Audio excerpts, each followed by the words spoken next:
Welcome on in, WIP Daily. Joe Giglio with you, reacting to what else? Another Eagles win. All this team does is win under Jalen Hurts and Nick Sirianni. Yesterday, it wasn't pretty. At times, it felt like it was going to be a loss, but the Eagles find a way again, led by their offense yesterday down in Landover, Maryland. I mean, Jalen Hurts as a thrower, that was the best game I've ever seen him have in the NFL. We'll get to, obviously, why he's only a thrower right now, but strictly as just a quarterback in the pocket. That was an incredible performance by Jalen Hurts. A.J. Brown, we can do a whole podcast, probably will this week, on what A.J. Brown is doing. And of course, the Eagles finding a way late with the Blankenship interception, a Julio Jones touchdown. So let's dive into some of the good, and there was a lot of good, some of the not so good, and then look forward here as the difficult stretch now arrives. It is officially Cowboys week in Philadelphia as the Eagles move past the easier portion. I won't say it's like totally easy, but easier portion of their schedule to now one of the most daunting schedule parts I've ever seen. And it actually looks even more daunting now than maybe we projected on paper before the season, because at the end of it, Seattle looks like they're a really good football team. And that one was like, yeah, we'll see what Seattle is. But like, you look at the stretch, the Cowboys and the Chiefs and the Bills and the Niners and the Cowboys and the Seahawks. It's going to be a gauntlet. But let's go to yesterday and kind of react to what we saw yesterday. So let's start with the good. And that is Jalen Hurts. Yesterday, Hurts was phenomenal. I mean, phenomenal throwing from the pocket. Clearly hampered by the knee. You saw it on the play when they tried to hurry up when Devontae really didn't catch the ball, and for whatever reason, Ron Rivera's clueless and did not challenge. He's limping. I mean, he's limping to get to the line there. You wouldn't know it by the way he's throwing the football, though. For the most part, highly accurate, deep passes down the field. You know, he had time yesterday. He navigated, didn't turn the football over through the air. He had the one fumble on the tush push. That of all his turnovers this year just feels the most fluky. It's just like he never probably grabbed the snap correctly, and then all of a sudden it's a pile and the ball pops out. I'm not going to kill him for that. It's a problem. Turnovers are a problem. But that one, it wasn't about his quarterbacking. It wasn't about his ability to read a defense or dissect a defense. That was just a weird play there. But Jalen Hurts, I mean, if you go on EPA per pass play, it was the best of his career. 29 of 38, 319 yards, 4 touchdowns, no picks. He won them the game. Like, they needed to win a shootout yesterday, and his arm won them the game, which – just think about it. I know Sirianni was asked after the game, and he kind of dismissed the question. But he was asked after the game, could Jalen Hurts have done this 2 years ago? And I'll answer it. No, he couldn't have. I mean, the version of Hurts 2 years ago could have not won a game without his legs. And he couldn't have won a game like this without his legs, where he needed to throw the football a lot, and he'd throw it down the field a lot,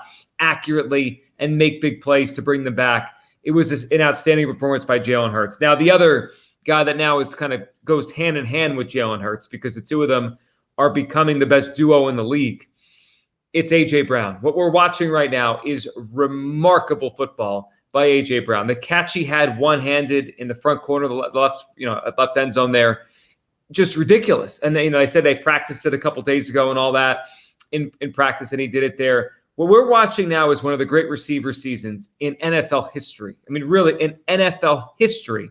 You go back, and I would imagine A.J. Brown through 8 games is probably within the top 10 ever in yards within the first 8 games of a season. I mean, this is ridiculous football, and it's a combination of the power he has, his ability to box out wide receivers. Like, there's no defending A.J. Brown on a slant route. It's like you can't go through him because he's too big. You can't go over him because he's too strong, and you can't tackle him when he catches the football because he's just built differently. He is Anquan Boldin with a lot of speed. He's playing with an immense confidence right now. And I can't believe, dating back to the summer, that there were even debates around here on who the Eagles' best receiver is. It is 1,000% A.J. Brown. And look, Devontae had a nice game yesterday, and a good game. Devontae's a good wide receiver. But A.J. Brown is a special wide receiver. And you go back in Eagles history, we've never seen anything like this. Through the first 8 games of the season, A.J. Brown, 60 receptions for 939 yards. He has 5 touchdowns now. T.O. in 04, which I think a lot of people would say is the best Eagles receiver season of all time. He got hurt late in the season, but what he was doing there, he had 49 receptions. So A.J. clears him by 11 catches, 750 yards. A.J.'s almost 200 yards above that. T.O. did have 9 touchdowns. And I think he had 3 in the week 1 game against the Giants in 04. So, the pace post week 1 is pretty similar. But the reality is, I mean, this is ridiculous. We're watching from A.J. Brown right now. He is moving up the charts for Offensive Player of the Year over at FanDuel. I think he's now 3rd in the Offensive Player of the Year category. It's Tyreek Hill plus 140, Christian McCaffrey plus 160, and there's A.J. Brown at plus 750. A legitimate chance to win the Offensive Player of the Year award.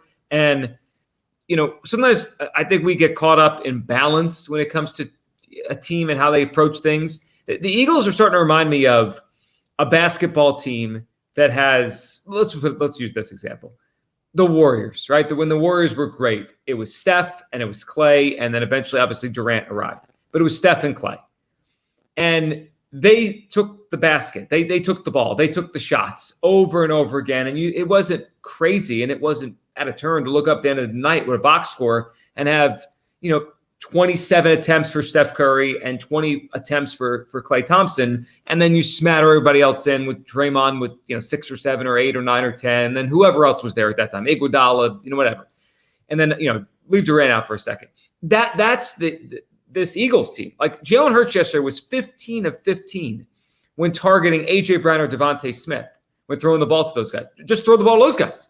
Like, they're that good. They can't be covered. They don't have to force feed in a third receiver. Now, Julio Jones had a big catch, and that's a good role for him in the red zone there. But it doesn't matter. And Dallas Goedert's even becoming a little bit to where he's clearly the third guy on most weeks. And if he gets 5 or 6 catches or 4 catches, that's fine because it's dynamite. The number 1 is so dynamite, and obviously the number 2 is good, that you just ride the hot hand there. So incredible stuff from A.J. Brown, Jalen Hurts. And the other big thing from yesterday and the good is that they just win. And in an NFL where that can't be said for everybody. Like, they've given themselves a little cushion here over the 49ers, who they will play in about a month here.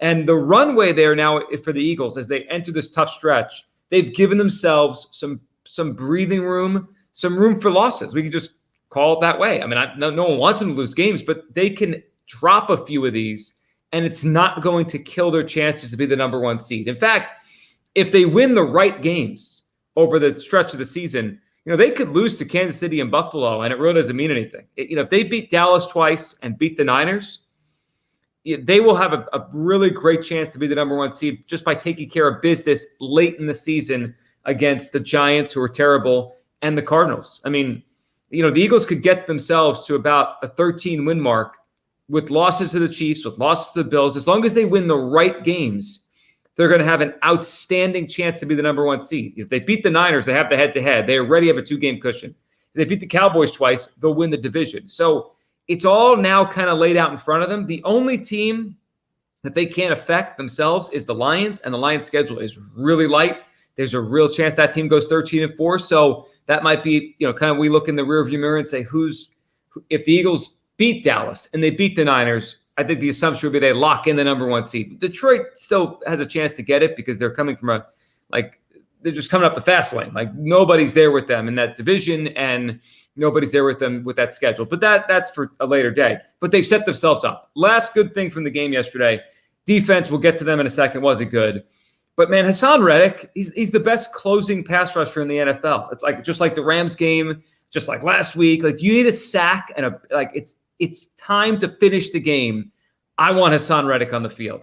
The defense was mostly quiet. They didn't get to Sam Howell all day. He torched them. But Reddick late, he just lives for those moments to close out a football game. So there's all the good from yesterday. Let me hit a couple of things that were not so good, and then we'll get Tucker's thoughts on another victory for the Eagles here. So the not so good was the defense. And we are about halfway through the season. And I would be lying to you if I said I had a great feel for how good this defense is. They've had some good moments. They've had some good weeks. Last week was an outstanding week. But they've also had games like yesterday where you say, what are they doing? Like, they can't stop anybody in the passing game. And it's the opposite of last year. They stopped the run very well, but they can be beaten in the pass game. And I have a kind of a worry that some of the good that they've done this year, let's say the last 2 weeks leading into this game, they played well against the Jets and they played great against Miami.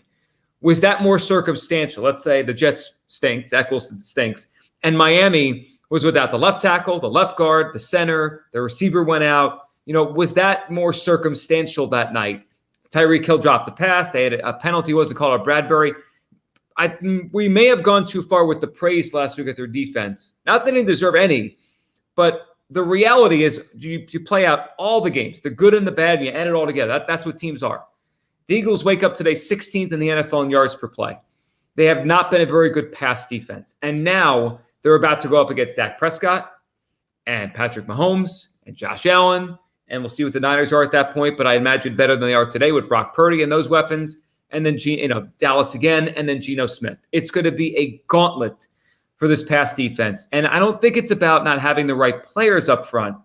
And they added Kevin Byard. Look, yesterday Blankenship did not have a great game till the interception. I'm starting to wonder about the corners. I'm starting to wonder about on the outside if Bradbury and Slay have lost a step each, or they're not quite what they were last year. And it's kind of bringing the whole thing down, because right now it looks like a middle of the pack defense that has flashes of excellence. That's obviously a concern, and Sam Howell destroyed them yesterday. Other quick concerns: Jalen Carter, MRI today. We'll see what that is. They need him. Jalen hurts his knee. Sirianni after the game said, he played really well, even though he couldn't run or didn't want to run. He kind of tripped over his words. He might not be able to run right now. I mean, that element of their offense might be out right now, which is obviously a big thing. And if teams realize that, they'll key on that. So, it was a good win. They came back. Last thing, and then Tucker's thoughts. This is the second time against the Commanders the Eagles have scored a touchdown late when they didn't have to. They did it in the first game, and that obviously led to overtime. And then yesterday, DeAndre Swift, if he just slides, there's 1:57 to go, no timeouts for the Commanders. It's like a first down if he crosses, the 4-yard line. If he just slides, the Eagles take knees, the game is over. Obviously that game still was over anyway, and it didn't matter because they got the onside kick. But I can't, it's just crazy how many times this keeps happening. Like, this happened to the Eagles in the Super Bowl. They should realize it by now. Just end the game with the ball in your own hands. All right, good win yesterday. Tucker, what'd you take away from a shootout win over the Washington Commanders? My big takeaway was just how well Jalen Hurts threw the ball. And I jokingly, tweeted during the game, it seems like their offensive game plan now is just throw it up to A.J. Brown and Devontae Smith and get out of the way. And it works. Like, why question it when that seems to be what they have the most success with? But it is a little concerning that they really aren't having a lot of success running the football. Maybe getting Cam Jurgens back will help that, because Sua Opeta's arrival into the starting lineup, I think, coincides a little bit with the step back there. But I just think it's crazy. They put up 38 points and fumbled the ball twice inside the 5-yard line, right? Like, they had a real easy shot at putting up 50-plus points over this Washington Commanders team yesterday, and, didn't, just due to a couple of mistakes on their own volition. But I think offensively, this is the best they've looked all year, even with Jalen Hurts not being able to run, even with the running game kind of being stifled. I mean, this is the best passing offense we've seen since 2017, maybe even better than that. I mean, what we've seen so far from them has been great. You mentioned the secondary. I saw a lot of people saying, they need to fix the secondary. I don't know what more Howie Roseman can do, right? I mean, he went and traded for an all-pro safety, and it probably takes a couple of weeks for Kevin Byard to really get acclimated and get up to full speed. He didn't really do a whole lot yesterday, but the guys that I saw struggling were James Bradbury and Darius Slay, right? Like, they were getting beat by Jahan Dotson on those underneath rounds. They didn't allow a lot of big plays, except for that touchdown deep, but that was more of a miscommunication between Sidney Brown and Reed Blankenship, and nothing more than that. I think it's a coaching thing. I think the back end of this defense, like, those are the guys you're going to have. And there's been a big deal made about how they have, 8 different starting secondaries in 8 different games or whatever. Hopefully these guys stay healthy. Hopefully Bradley Roby comes back at some point, and that kind of solves your issue in the slot, because I don't know if Sidney Brown, as much as I like his defense in the run game, I don't know if he's really a true slot corner.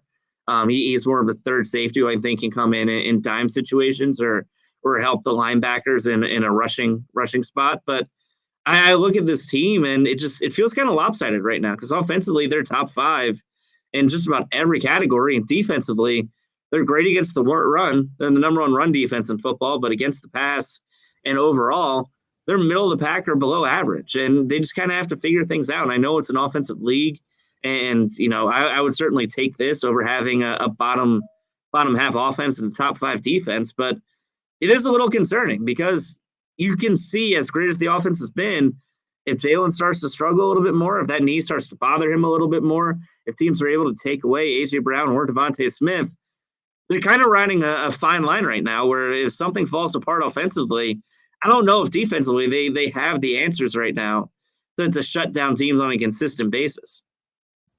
They probably don't, especially as these good quarterbacks come up between Dak and Allen and Mahomes and all these guys are going to see in the next few weeks.